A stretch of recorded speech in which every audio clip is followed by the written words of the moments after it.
Hello and welcome back to CinemaBurger. I'm Scott Berger and I bring you movie reviews from a different perspective. Today we continue our viewer choice movies with the number 2 choice for horror with Silence of the Lambs. The film is based on the novel from Thomas Harris and one of 4 books about Hannibal Lecter. Anthony Hopkins plays Hannibal Lecter and Jodie Foster plays FBI agent Clarice Starling. Now, there is a serial killer on the loose called Buffalo Bill, played by Ted Levine, and they need help profiling him, and Hannibal Lecter used to be a psychologist, so he's good at profiling, so they go to him with questions. Now, Dr. Lecter is very good at analyzing people, so he immediately tries to analyze Clarice, and there's a good back and forth between the two. Hopkins' performance is incredible. He gets into his character so well, and he's creepy and entertaining. Now, since this movie came out in 1991, trying to find a serial killer is hard when there's less of a digital trail for people to leave. There's no GPS or cell phones at this time, really. You have to look up people in the phone book. It's harder to find people. Now, even though the movie is about trying to catch a serial killer, it doesn't fully focus on Buffalo Bill. While it does devote a decent amount of the movie to him, it's more about the interactions between Dr. Hannibal Lecter and Clarice. Now, he's trying to mentally probe her and get an insight, and in exchange for insight on her life, he'll give clues about trying to find Buffalo Bill, since he interacted with a patient of his years ago, or he was a patient. Now, for help catching the serial killer, Hannibal Lecter wants like a window in his cage because it's all brick, so he can't see the outside world. He's been in this prison for 8 years, and he wants to also be moved to another facility that's less closed off from the world. Now, Clarice didn't know that this deal had been proposed by her FBI handler and the institution where Dr. Lecter was, so her not knowing also helps, because if she had known that a deal was trying to be made, Hannibal Lecter would have spotted it from a mile away in the way she talked to him. But in a way, ignorance is bliss. Like, she didn't know, so she can give more honest answers and ask more honest questions because of just not knowing. So that's pretty clever as well. Now, since Buffalo Bill is a serial killer of women, it is interesting how when they see one of the victims, it's a bunch of male cops in a room, and they ask if the female FBI agent, played by Jodie Foster, would want to leave. But it's trying to, I guess, spare the woman from the brutal stuff, but having her see it just proves that she's just as good as any male agent and more strive for equality, I guess, and to show that Clarice is tough. Now, during this scene, after they look at the autopsy of this victim, and first of all, they're not wearing any gloves. Like, aren't you gonna tamper with the evidence and fingerprints? Like, isn't that just like CSI 101?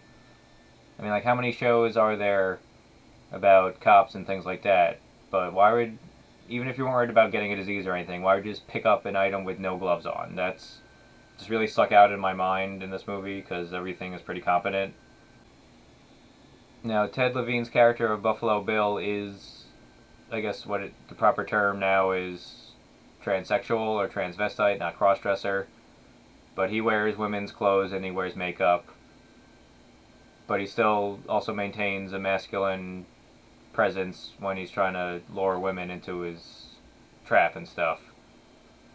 This movie has the famous scene where he has a woman in a pit, basically, and he lowers lotion and he says it rubs the lotion on the skin or else it gets the hose again. And obviously that's been spoofed many times in other movies and TV shows. But it's interesting because the reasoning why he makes this woman put on lotion, because since Buffalo Bill skins his victims and wears the skin sometimes, that it would be easier to come off if there's lotion on the skin. So this is also comes after like the Ed Gein serial killers and Texas Chainsaw Massacre, another instance of people wearing someone's skin. Hannibal Lecter does that at the end when he eventually escapes from his prison and wears a cop's face to pretend to be a dead cop or an injured cop. Now throughout the movie, Hannibal Lecter has his hair very slicked back and it always looks wet, and that's always, I've noticed, a sign of like a villain. They have very slicked hair, oily hair, like they're an oily or greasy person or a villain. So it's always cool to see that with villain characters. Another big thing about Lecter, he's a cannibal. He eats people. And this concept has been explored in other like 70s and 80s like horror movies. There's things like called Cannibal Holocaust and very primal and ritualistic things like that occur with cannibalism.